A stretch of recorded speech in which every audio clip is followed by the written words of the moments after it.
Yo tout le monde, c'est Lions, j'espère que vous allez bien. On se retrouve aujourd'hui pour l'épisode 2 de la série de tutos comment créer son serveur GTA 5 RP en 2025 sur FiveM.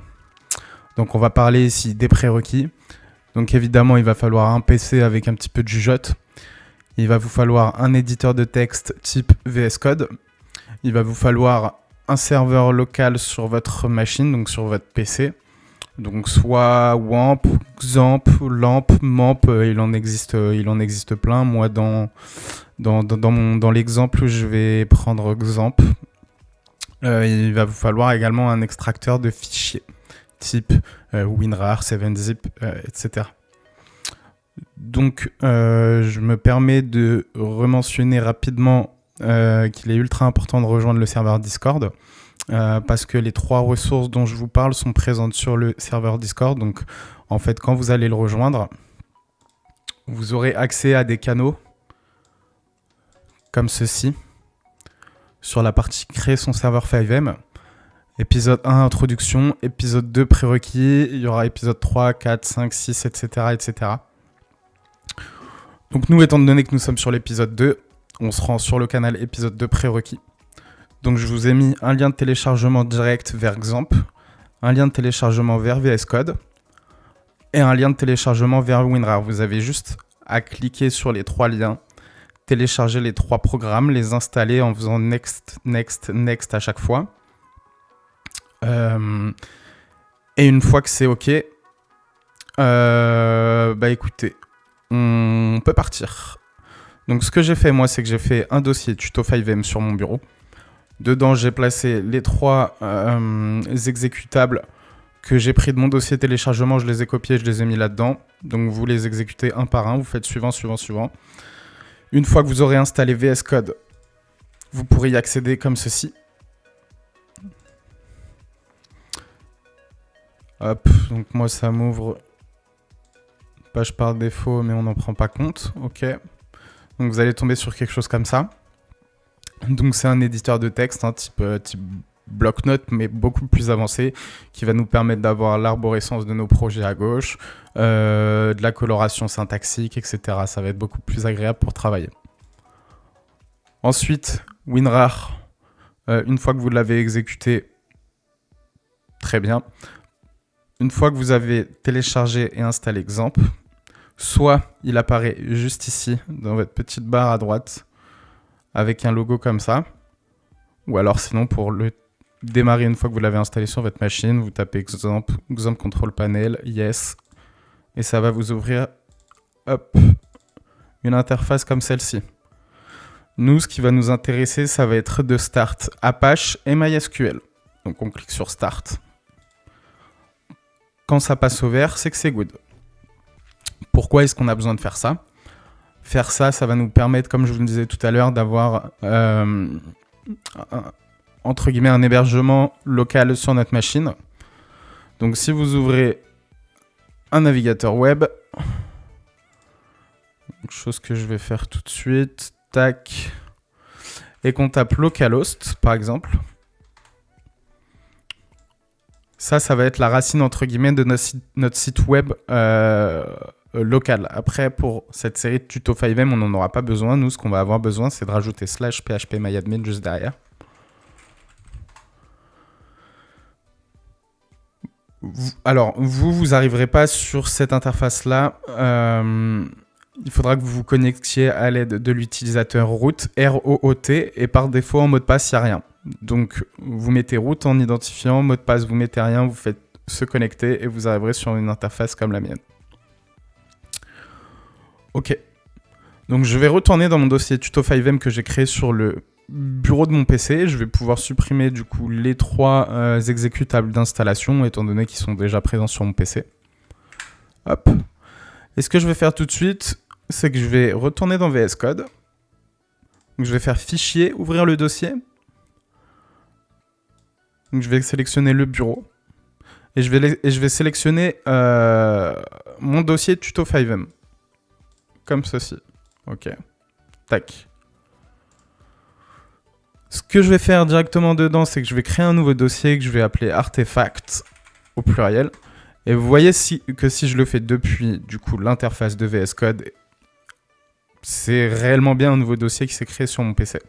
Donc si je retourne dans mon dossier tuto 5M, vous voyez qu'il y a un dossier artefact qui a été qui est présent. Donc ensuite, ce qu'on va faire, c'est qu'on va aller sur Google, on va écrire download artefact 5M, artefact au pluriel, et on va prendre le premier lien.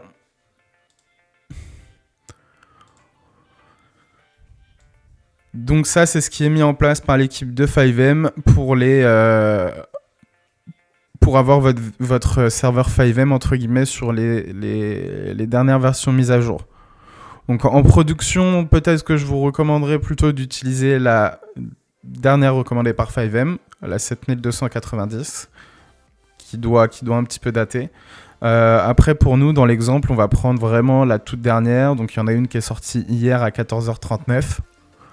Donc on va tout simplement cliquer dessus. Ça va nous télécharger un dossier serveur en 7-zip qu'on va pouvoir du coup ouvrir à l'aide de WinRAR. Une fois que c'est téléchargé, du coup on va l'ouvrir. Hop. Et ça va se présenter comme ça. Ce qu'on va faire, c'est qu'on va faire CTRL A avec notre clavier pour sélectionner l'intégralité des fichiers et dossiers qui sont présents dans notre archive. On va retourner sur Tuto 5M. On va aller dans Artefact. Et on va glisser, déposer le contenu de notre archive serveur.7zip dans le dossier artefact qu'on a créé. Ok. Une fois que c'est fait, on peut fermer l'archive. Alors moi, ce que je vais faire, vous ne serez pas obligé de le faire, hein. Mais moi, étant donné que j'utilise Avast, je sais que l'exécutable pour run le serveur 5M me déclenche des faux positifs au niveau de mon antivirus. Donc il me le met en zone de quarantaine, machin, je suis obligé de le prendre, le remettre, l'exclure de la zone de quarantaine, ajouter une exception, et c'est un peu chiant. Donc du coup, ce que je vais faire, c'est que je vais désactiver mon antivirus direct, hop, comme ça, moi en tout cas je sais que je serai pas embêté, mais dans l'idée, vous, si vous n'utilisez pas Avast, je pense pas que vous aurez le problème. Donc dans notre dossier artefact, on va avoir un fichier qui s'appelle fxserver.exe. Donc ce fichier, du coup, on va double-cliquer dessus. Voilà, Windows a protégé votre ordinateur. Empêche le démarrage. Donc je clique sur le petit bouton ici et je fais exécuter quand même. Voulez-vous autoriser les réseaux publics? Je fais oui. Moi j'ai pas de souci avec ça. Hop. Donc voilà, on voit des petites informations comme ça, à droite à gauche. On comprend peut-être pas forcément directement, mais c'est pas grave. Ce que ça m'a fait, entre guillemets, en arrière-plan, c'est que ça m'a ouvert une nouvelle fenêtre Google avec en lien localhost qui utilise le port 40/120. Et en fait, c'est ni plus ni moins que TXadmin. Donc là, on va cliquer sur Link Account. Continue.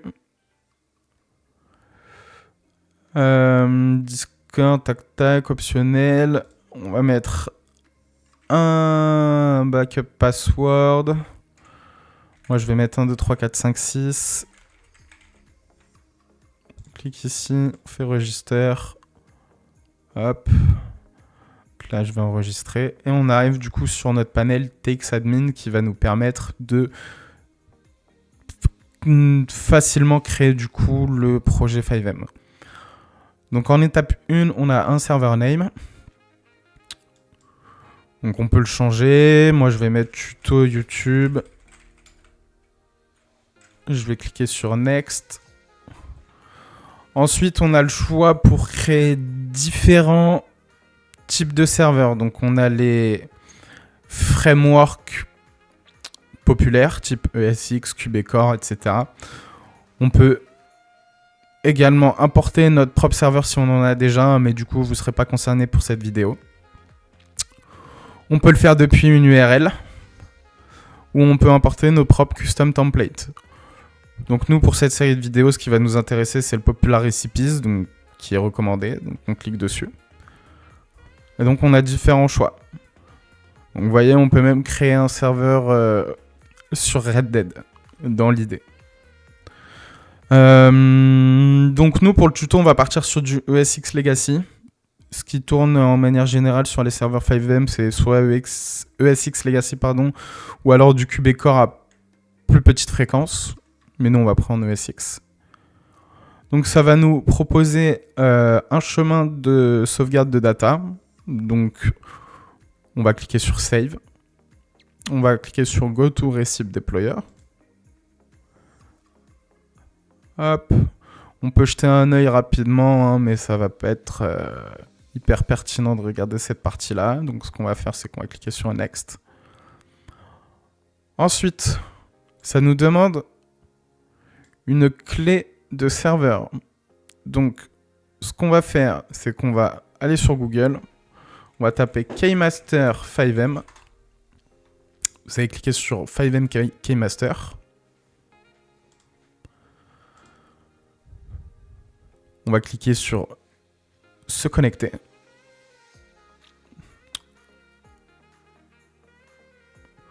Donc moi, ce que je vais faire, c'est que je vais me déconnecter. Hop. Ok.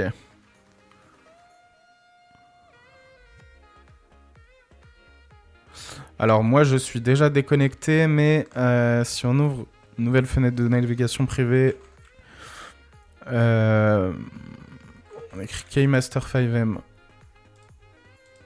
va cliquer là.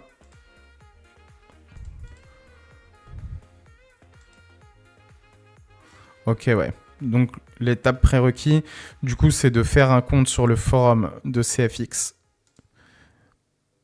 Mais bon, dans l'idée, il me semble que si vous jouez déjà à 5M, vous devez déjà l'avoir. Pas sur 100%, mais toujours est-il qu'il faut créer un compte sur le forum CFX et ensuite vous pourrez vous connecter ici automatiquement au Keymaster en cliquant sur le bouton se connecter. Donc une fois que vous êtes sur cette interface-là, vous, dans l'idée, je pense que vous n'aurez pas de serveur, donc vous cliquez sur New Server, vous écrivez le nom de votre serveur, donc nous on va mettre tuto YouTube, on va remplir le CAPTCHA, on va cliquer sur Generate, ça va nous générer une clé qui ressemble à ça, on va cliquer sur Copy. Si jamais vous vous rendez compte que vous avez... Parce qu'en fait, ça c'est une clé qu'il ne faut jamais partager en fait. Donc, si vous vous rendez compte que vous l'avez partagé à un de vos potes pour X ou Y raison, vous pouvez cliquer sur Regenerate, la recopier et la modifier ensuite plus tard dans votre configuration de serveur. Donc moi, je l'ai chopé, je vais la mettre ici, clac. Je vais cliquer sur Show Hide Database, ok. Et en fait, ça, c'est toute la partie MySQL de XAMPP qui correspond à notre base de données ici. Vous savez, tout à l'heure, quand je vous ai dit, vous vous connectez avec localhost /phpMyAdmin. En utilisateur, vous mettez root et en mot de passe, vous mettez rien. Et ben en fait, ça va être pour que l'interface de TXAdmin se connecte entre guillemets à distance à votre base de données pour créer une nouvelle base de données et les tables nécessaires au projet 5M. Donc dans database host, on met localhost. Port, généralement, c'est 3306. En database username, on met root. En database password, on met rien.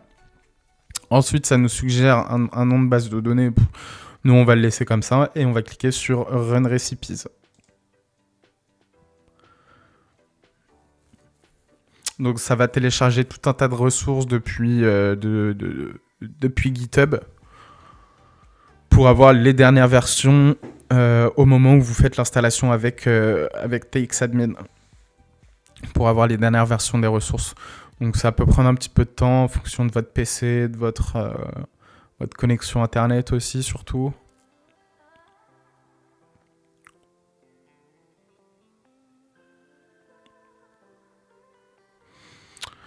Et en attendant que ça fasse ça, si on retourne sur le dossier tuto 5M, tout à l'heure, on avait juste le sous-dossier artefact dedans avec tout ça dedans. Mais là, vous voyez que ça nous a créé un dossier txdata. Donc, si on double-clique dessus juste par curiosité, on peut faire un tour rapide. Hop. Donc, ça nous a déjà créé quelques petits dossiers et sous-dossiers. On reviendra dessus tout à l'heure. Mais voilà, il y a du travail de fond qui se fait. Ok, donc là, c'est bon. Done, ok. Donc, on va cliquer sur Next. Et donc ça va être notre serveur.cfg. Pareil, on peut faire un tour vraiment rapide dessus, hein, mais c'est pas l'idée tout de suite. Donc là, on va cliquer sur Save and Run Server. Et donc là, en fait, on voit que sur l'interface txadmin, tout ce qui est indiqué ici, c'est ni plus ni moins que les mêmes informations qui sont renseignées dans votre console là, qui correspond à votre fxserver.exe dans Tuto5m artefact. Ok. Donc là, entre guillemets, on voit qu'on n'a pas beaucoup de rouge, donc c'est que ça a l'air ok. Hein. Quand je dis on n'a pas beaucoup de rouge, c'est surtout dans la partie à droite, là, au niveau du texte blanc. Si à la place du blanc, il y avait du rouge, bon, ce serait pas top. Bah écoutez, ce que je vous propose, c'est de lancer 5M.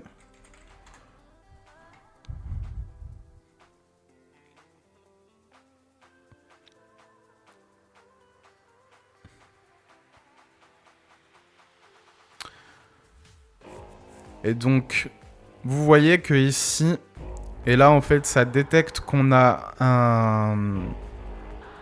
un serveur lancé sur notre machine. Attendez, je vais réduire le son de 5M rapidement. Tac. Et donc là, on va faire connect au maximum LAN.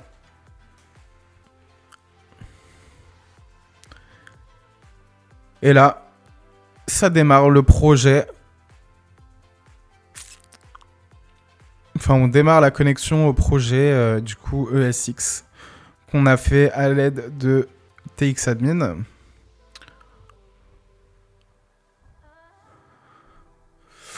Donc là, ça nous demande un first name, donc on va mettre Lions, last name on va mettre 5M. Mais bon, dans l'idée, c'est prénom, nom de votre joueur RP.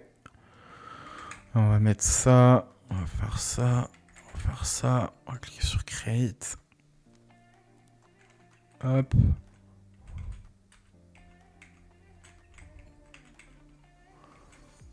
Pareil, là c'est pour personnaliser du coup notre personnage au niveau des cheveux, des habits, des t-shirts, etc. Donc ça c'est ce qui est mis en place hein, de base nativement sur du ESX. C'est pas forcément top hein, d'un point de vue visuel, mais c'est fonctionnel et nous c'est ce qu'on veut. Donc là je mets vraiment des trucs au hasard, hein, je cherche pas trop à vouloir faire le perso, c'est pas le but. Tac. Et vous voyez qu'on est sur notre serveur 5M.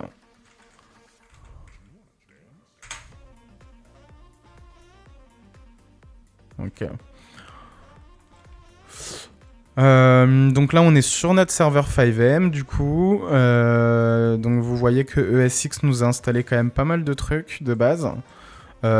C'est en anglais mais c'est vraiment pas un problème, ça va pouvoir se modifier, il n'y a pas de souci. Donc là si je reviens sur mon Windows, hop, dans ma base de données, que j'actualise, je devrais avoir une nouvelle ligne ici qui va être ESX Legacy _ avec d'autres chiffres. Parce que ça correspond à mon serveur à moi que je suis en train de développer.